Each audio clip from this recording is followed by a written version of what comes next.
Assalamualaikum dan selamat kembali lagi. Anda sedang bersama Ati di channel Meremang. Apa khabar semua? Terima kasih kerana masih menyokong channel ini dan memberi Ati kesempatan berkongsi kisah-kisah seram untuk penggemar-penggemar horror. Kali ini, Ati akan menceritakan kisah-kisah seram yang terjadi kepada Grab Rider dan Grab Driver. Grab Rider dan Grab Driver adalah pekerjaan yang memerlukan disiplin diri dan tahap kesabaran yang tinggi kerana berbagai risiko yang perlu mereka hadapi, termasuklah diganggu makhluk halus. Kisah pertama yang ingin Ati ceritakan adalah tentang penumpang misteri. Ini terjadi kepada seorang Grab Rider sambilan bernama Fahmi. Fahmi bekerja Grab dari jam 5 petang hingga 12 malam. Pada suatu hari, dia pulang agak lewat dari tempat kerja. Selepas solat maghrib di tempat kerjanya, dia pun bersiap-siap untuk pulang. Sebelum pulang, terdetik dalam hatinya untuk membuat Grab. Sejurus saja dia membuka aplikasi Grab, dia terus mendapat booking dan dia pun bergegas ke lokasi di sekitar kawasan Yishun. Sewaktu tiba di pintu masuk bangunan tersebut, Fahmi tidak melihat sesiapa pun yang menunggunya, melainkan dia hanya melihat pengawal keselamatan di situ. Dia pun menunggu. Sekitar 2 minit kemudian, tiba-tiba pintu kereta di belakang terbuka. Fahmi agak terkejut kerana dia tidak nampak pun sesiapa yang berjalan menuju ke arah keretanya. Tahu-tahu ada yang membuka pintu kereta. Dan biasanya penumpang yang masuk akan menyapa Fahmi, namun penumpang kali ini berdiam sahaja. Fahmi memusingkan kepalanya untuk memandang ke belakang dan dia juga ingin memastikan tujuan destinasi penumpang itu. Tapi penumpang itu tidak menjawab mahupun mengangkat mukanya untuk melihat Fahmi. Dia hanya menunduk dan seolah-olah menangis. Ketika itu suasana agak gelap, jadi Fahmi tidak dapat melihat wajahnya. Fahmi menganggap mungkin wanita itu sedang bersedih. Jadi Fahmi tidak mahu mengganggunya. Fahmi pun memulakan perjalanannya. Setelah 5 minit, Fahmi mula merasa pelik kerana wanita itu langsung tidak bergerak ataupun bercakap apa-apa. Tiba-tiba, telefon Fahmi pun berbunyi.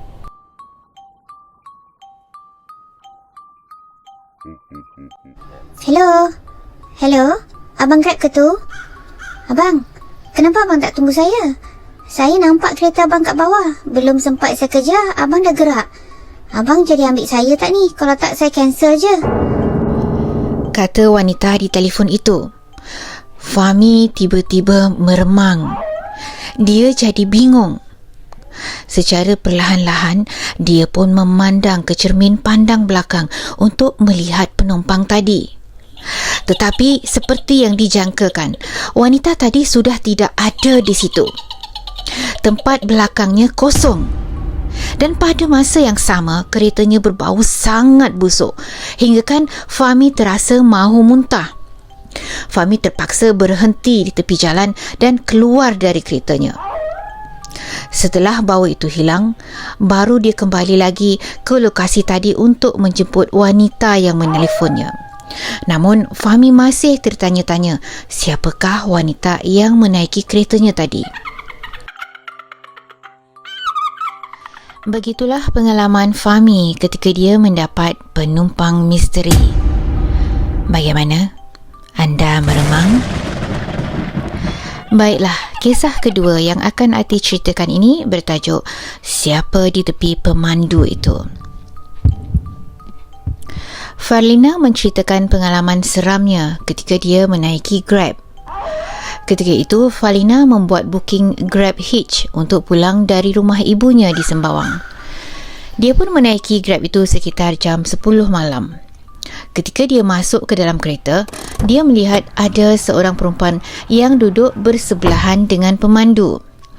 Falina menyangka itu adalah satu lagi penumpang yang berkongsi Grab Hitch dengannya. Dia pun tidak berfikir apa-apa dan memejamkan matanya untuk berehat seketika. Tidak begitu lama, handphonenya berbunyi. Falina pun membuka mata untuk mengambil handphone di dalam bagnya. Ketika itu, Falina merasa pelik kerana penumpang yang berada di depan tadi sudah tidak ada di situ. Seingat Falina, dia tidak tidur dan dia tahu bahawa kereta itu pun tidak berhenti di mana-mana untuk menurunkan penumpang. Lagipun, setelah Falina masuk ke dalam kereta, sepanjang perjalanannya adalah di expressway. Falina tertanya-tanya, adakah betul apa yang dilihat tadi ataupun dia hanya terperasan sesuatu yang tidak ada di situ. Dia pun tidak mengindahkan. Sampai saja di blok Falina, dia pun turun. Entah kenapa, dia tergerak hati untuk pusing ke belakang dan melihat lagi tempat duduk di sebelah pemandu tadi. Alangkah terkejutnya Falina apabila dia melihat ada seorang wanita berbaju putih berambut panjang menutupi muka sambil tertunduk. Falina terus terpaku di situ untuk beberapa saat. Ketika kereta itu berlalu, dari arah belakang, Falina masih lagi dapat melihat wanita itu.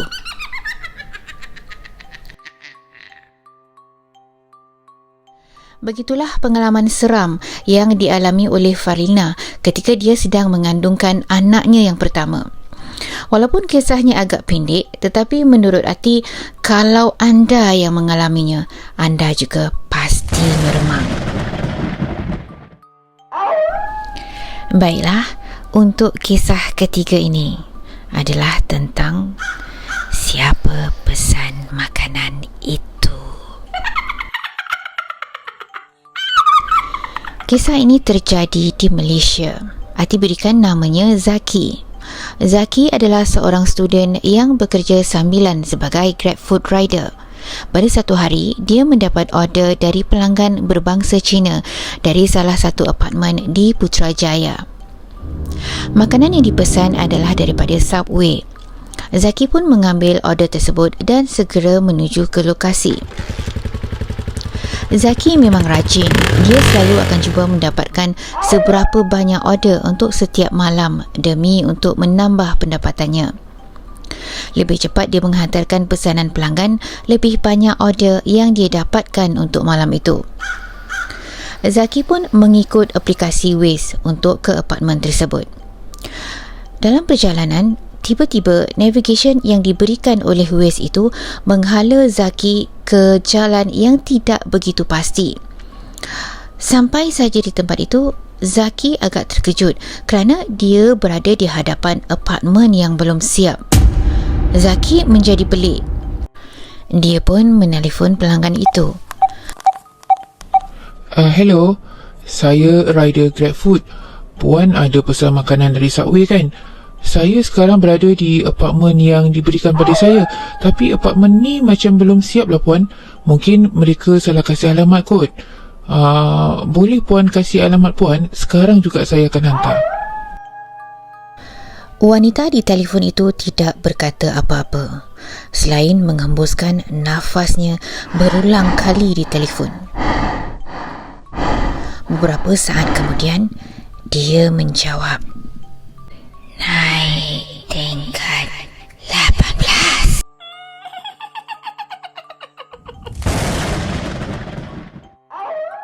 Suara wanita itu sangat menyeramkan. Oleh kerana terkejut, Zaki terus mematikan telefonnya. Tiba-tiba bulu romanya meremang. Dia sempat melihat ke arah apartmen itu. Tidak ada satu unit pun yang terang ataupun berpenghuni.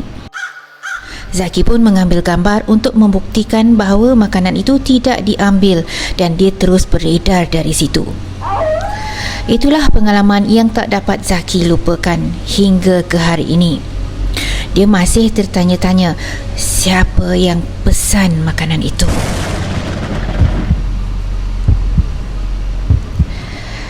Bagaimana kisah-kisah seram Grab driver dan Grab rider sejauh ini?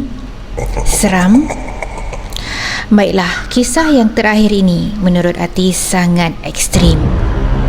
Kisah ini tentang diganggu Pontianak.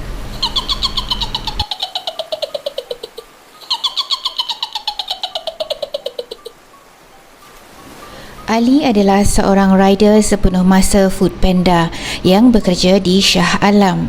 Dia bekerja dari tengah hari hingga jam 12 tengah malam setiap hari. Kisah ini terjadi pada hari Khamis malam Jumaat.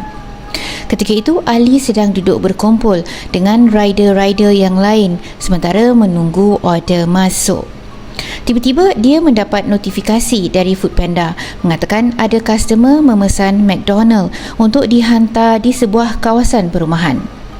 Ali pun menerima tugas tersebut dan terus bergerak untuk mengambil makanan yang dipesan tidak jauh dari tempat dia berada ketika itu. Setelah mengambil makanan itu, Ali pun memulakan perjalanannya yang dianggarkan sekitar 15 minit sahaja. Sepanjang perjalanan tidak ada apa-apa yang berlaku. Seperti biasa, bila sampai di destinasinya, Ali akan menelpon customer dan pada malam itu dia meninggalkan makanannya di depan pagar rumah seperti yang diarahkan oleh customernya. Setelah itu, Ali melihat jam, sudah menunjukkan pukul 11 malam. Dia pun berniat untuk terus pulang. Ali pun menggunakan aplikasi Google Map untuk pulang dari situ kerana dia tidak begitu tahu jalan dari perumahan itu untuk ke rumahnya. Dia pun memulakan perjalanan mengikut arah dari Google Map. Tidak lama kemudian, dia memasuki kawasan-kawasan kilang yang agak sepi dan gelap. Hatinya mula berdebar-debar. Betul ke jalan ni? Bisik hatinya. Tapi dia tetap percaya bahawa Google Map tidak mungkin memberi jalan yang salah. Tiba-tiba dia sampai di satu simpang. Google Map mengarahkan dia untuk belok ke kiri. Keadaan menjadi lebih membimbangkan apabila Ali perasan dia sudah memasuki satu kawasan yang banyak rimbunan pokok-pokok. Dan mulai dari situ, jalan tersebut adalah jalan yang bertanah dan bukan lagi jalan yang bertar.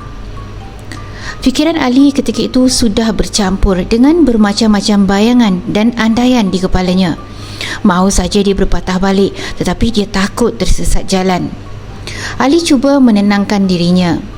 Dia melihat lagi di Google Map itu dan ternyata lagi 2 minit dia akan bertemu dengan jalan besar ataupun jalan utama. Dia pun bertekad untuk meneruskan saja perjalanannya. Yang hairan, beg Foodpandanya tiba-tiba menjadi berat dan lajuan motornya kadang naik, kadang turun seolah-olah dia sedang membawa sesuatu yang berat. Ali pun menjeling memandang ke cermin pandang belakang, tapi tiada apa-apa di belakangnya. Dia merasa lega, tapi tetap tertanya-tanya apakah benda yang berat di belakangnya. Tidak lama kemudian, dia pun berjumpa jalan utama dan tiba-tiba motornya merasa ringan, tidak seperti tadi. Hatinya merasa lega sekali lagi.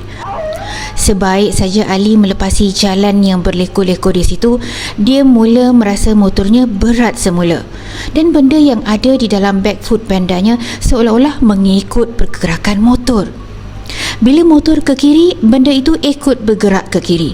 Bila ke kanan, ia juga bergerak ke kanan. Ali menjadi semakin penasaran. Ketika itu, menurut Google Map, perjalanan hanya tinggal 10 minit untuk sampai ke rumah Ali. Sebelum itu, Ali melalui satu perhentian bas. Dia pun berhenti di situ. Dia terus membuka beg Foodpanda. Berderau darahnya ketika dia melihat ada satu bungkusan kain putih yang ada kesan tanah di dalam beg itu. Jantung Ali berdegup pantas. Dia pun memberanikan diri untuk mengangkat benda itu dan meletakkan bungkusan putih tadi di tempat duduk perhentian bas. Sebelum itu, Ali sempat mengintai dalam kain putih tersebut. Alangkah terkejutnya Ali apabila dia melihat ada satu batu nisan yang lama yang berbentuk seolah-olah seperti bayi di dalamnya. Ketika itulah entah dari mana datang angin kencang dan tiba-tiba ada satu bau haruman bunga melo yang sangat pekat menusuk ke hidung Ali. Tanpa membuang masa, Ali terus menaiki motornya dan memecut untuk pulang. Badan Ali menggigil ketakutan. Sampai saja di rumah, dia tidak sempat untuk mandi kerana terlalu takut. Ali pun terus menarik selimut dan cuba untuk tidur. Ruang biliknya ketika itu agak gelap dan cuma diterangi lampu kecil sahaja. Dalam keadaan separuh tidur, Ali seolah-olah terdengar bunyi tangisan bayi menangis di telinganya.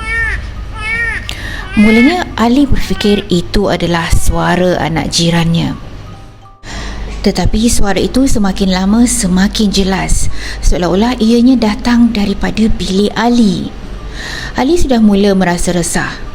Tidak lama kemudian, terdengar suara ketukan pintu berkali-kali. Ali tahu bahawa pada waktu malam seperti itu tidak mungkin ada kawan-kawan ataupun sesiapa saja yang akan mengetuk pintunya. Ini mesti hantu, bisik hatinya. Ali cuba membaca ayat-ayat yang dia ingat ketika itu hinggalah dia tertidur.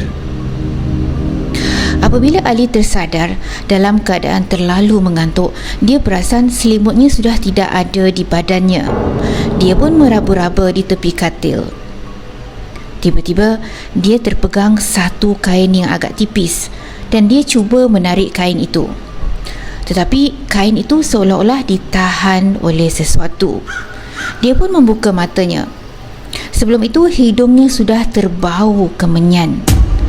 Bila dia perlahan-lahan membuka mata, Ali melihat ada satu sosok perempuan berdiri di tepi katilnya. Perempuan itu berkata, Anakku, anakku, anakku mana? Kembalikan anakku.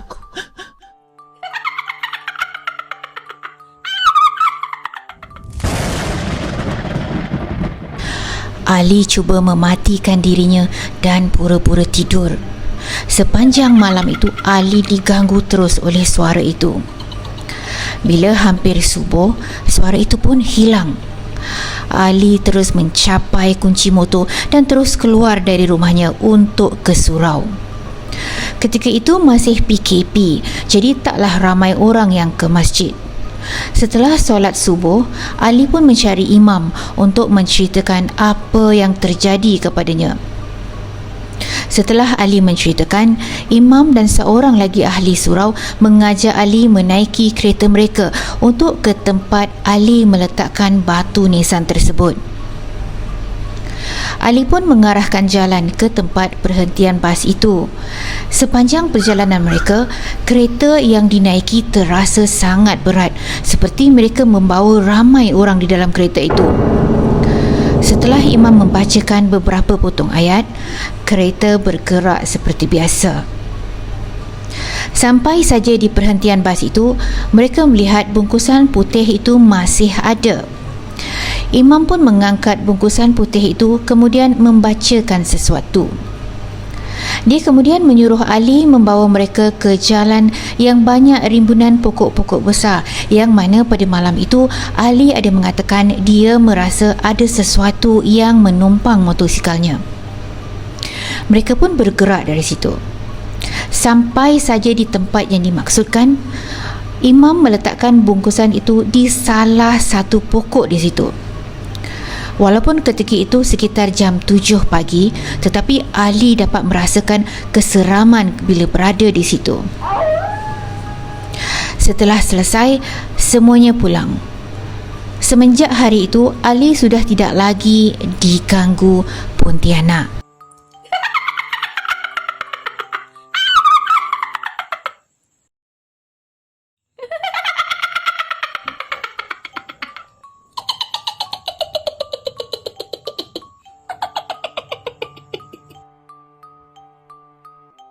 Baiklah, bagaimana? Anda terhibur? Jika anda juga ada kisah-kisah seram, sila kirimkan kisah-kisah anda ke alamat channel Meremang. Sebelum Ati akhiri, Ati ingin doakan agar kita semua sentiasa dilindungi dari segala kejahatan yang datangnya daripada manusia, jin maupun syaitan. Ingatlah, apapun yang terjadi, kita harus yakin bahawa Allah lebih berkuasa di atas segalanya. Sehingga berjumpa lagi di lain kesempatan. Assalamualaikum.